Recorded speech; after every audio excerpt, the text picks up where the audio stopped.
Your prefrontal cortex burns through its limited supply of glucose at the exact same rate whether you are finalizing a $1 million acquisition or simply deciding whether to open a blue or black pen.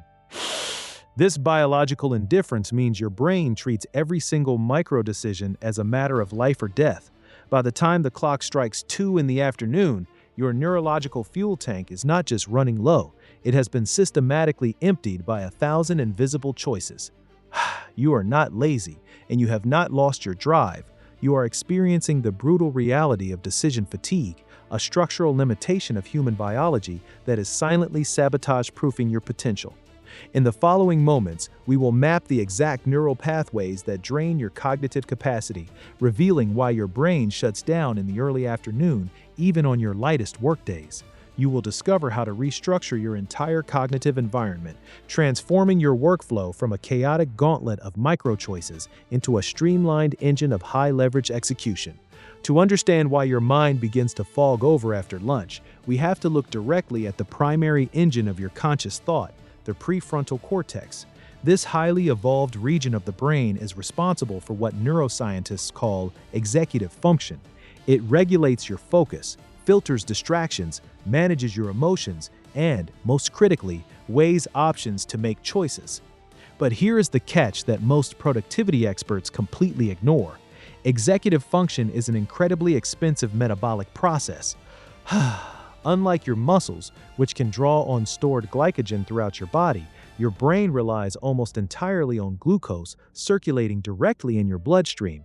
In 1998, Dr. Roy Baumeister conducted a foundational study at Case Western Reserve University that changed our understanding of human willpower forever. He placed participants in a room filled with the aroma of freshly baked chocolate chip cookies. One group was allowed to eat the cookies, while the other group was forced to eat raw radishes instead. Afterward, both groups were given an unsolvable geometric puzzle to work on. The radish eaters, who had spent their limited cognitive energy resisting the temptation of the cookies, gave up on the puzzle in less than half the time compared to the cookie eaters. This study proved that self-control and decision-making draw from a single, highly depletable pool of mental energy. This phenomenon is known as ego depletion. Every time you make a choice, no matter how trivial, you pull a lever that drains this metabolic pool. Choosing what to wear, deciding how to phrase the opening line of an email, choosing whether to have chicken or fish for lunch, or deciding when to schedule a meeting. All of these pull from the exact same chemical reserve. Your brain does not categorize decisions by their professional significance. It merely categorizes them by the neural effort required to process them. Your brain does not care. This is the sudden realization that explains why a morning spent answering 30 seemingly minor emails leaves you completely incapable of writing your strategic proposal after lunch. You feel like you have done no real work, yet your brain is behaving as if you have just run a marathon. This happens because the anterior cingulate cortex, the region responsible for monitoring conflict and error, has been firing continuously all morning. It is exhausted. When this neural network tires, your brain shifts its operational mode from active processing to energy conservation. To understand the sheer scale of this energy drain, we must look at how choice overload compounds throughout the day. In 2000, Dr. Sheena Iyengar and Dr. Mark Lepper published a landmark study on consumer choice that perfectly illustrates this cognitive overload. They set up a tasting booth with gourmet jams at a luxury food market. In one condition, they offered 24 varieties of jam. In another, they offered only 6. While the 24 jam display attracted more onlookers, it resulted in significantly fewer actual purchases. Specifically, only 3% of the consumers exposed to the massive selection decided to buy a jar, whereas 30% of those exposed to the limited selection made a purchase. This means that having too many options paralyzes your brain, forcing it to burn through massive amounts of cognitive reserves just trying to evaluate choices. When you face 24 options, your brain has to perform hundreds of micro-comparisons, exhausting its energy before you can even take action. By limiting options, you reduce cognitive friction, allowing your brain to execute decisions with effortless speed. This metabolic shift changes absolutely everything about how you perform at work. When you run out of cognitive fuel, you do not stop making your decisions. Instead, your brain begins to make them poorly. It defaults to the path of least resistance. To see this biological reality in action under the most extreme high-stakes conditions, we have to look at a landmark study conducted in 2011 by Dr. Shai Danziger. He analyzed over 1,000 parole decisions made by experienced judges over a 10-month period. The findings were absolutely chilling. At the beginning of the day, a prisoner had a 65% chance of being granted parole. As the morning progressed and the judges made decision after decision, that probability plummeted to almost 0%.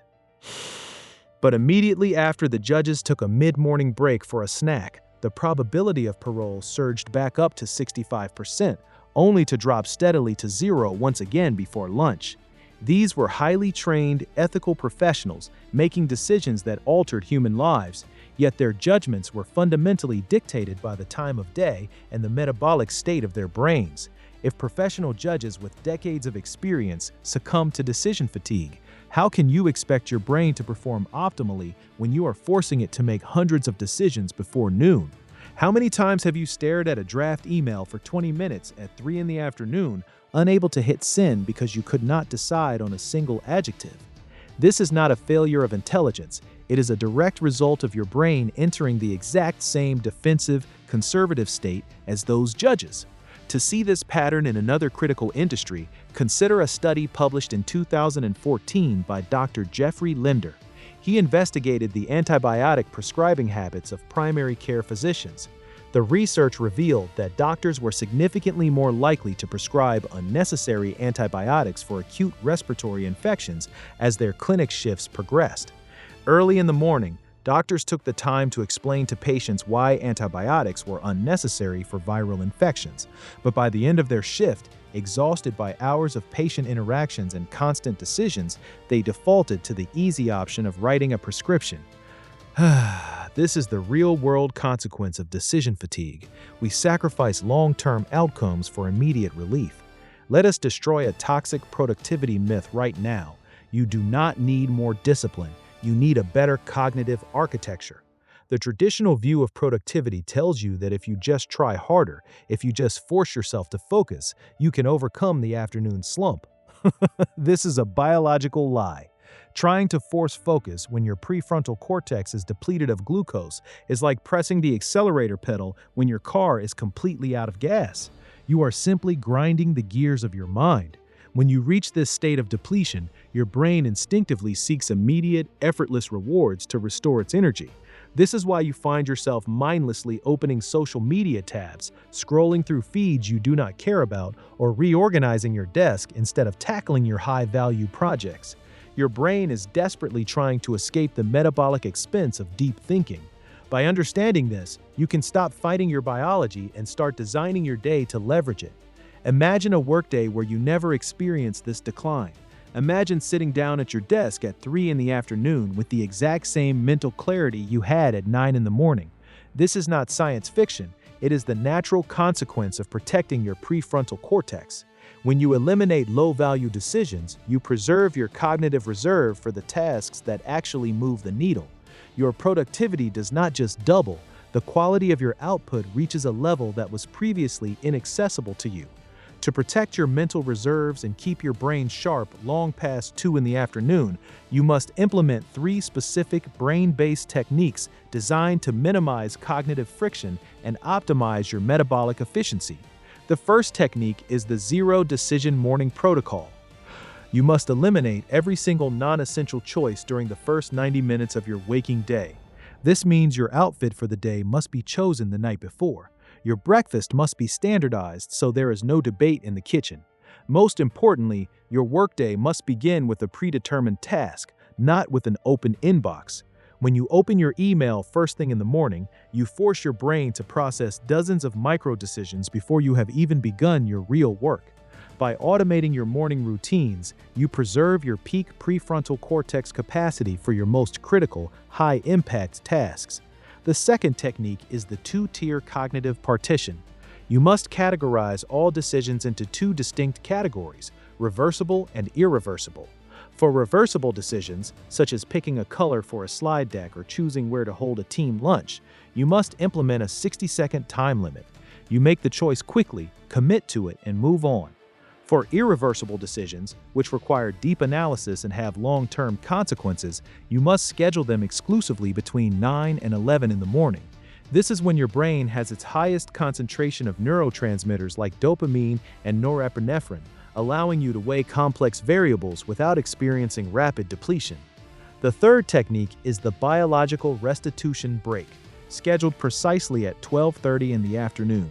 Instead of scrolling through your phone while eating lunch, which actually increases cognitive load and worsens decision fatigue, you must engage in a 10-minute period of non-sleep deep rest or a simple physical walk without audio inputs. A study by Stanford researcher Dr. Andrew Huberman shows that deliberate physiological sighs and short periods of sensory deprivation rapidly downregulate the nervous system, allowing the prefrontal cortex to replenish its neurotransmitter levels. This is how you reset your cognitive baseline, preventing the sudden drop-off in focus that normally occurs after lunch. Take a moment to look back at your last major professional mistake. Was it made at 9 in the morning, or was it made late in the afternoon when your brain was completely exhausted? The cost of decision fatigue is not just lower productivity, it is a systematic decline in the quality of your work, your relationships, and your life. When you fail to protect your cognitive energy, you are not just hurting your career, you are compromising your judgment in every single area of existence. You come home to your family and realize you cannot even decide what to watch on television or what to eat for dinner. You snap at your loved ones over minor inconveniences. This is not because you are a bad person, but because you have allowed your brain to run on fumes for hours. Your emotional regulation and your decision-making draw from the exact same biological reservoir. By protecting your brain during the workday, you preserve your humanity for the people who matter most. Once you see this pattern clearly, your entire relationship with your mind changes. You begin to realize that you are not someone who struggles with consistency or lacks the mental toughness to succeed. You are simply a biological system that has been operating without its proper manual. When you stop viewing your focus as a moral test and start viewing it as a precious chemical resource, you experience a profound shift. You stop blaming yourself for the afternoon fog, and you begin protecting your cognitive reserves with fierce intentionality. You become the architect of your focus rather than its victim. You no longer look at a long to-do list as a challenge of willpower. Instead, you look at it as a chemistry problem that requires optimization. You begin to treat your prefrontal cortex with the same respect an elite athlete treats their muscles. You design your environment to work with your biology rather than against it. This structural alignment allows you to perform at your absolute limit without burning out or sacrificing your well-being. The choice is entirely yours. You can continue to allow trivial daily choices to drain your genius before the day has even properly begun, or you can step into a highly structured way of living that respects your biological limits to unlock your ultimate potential.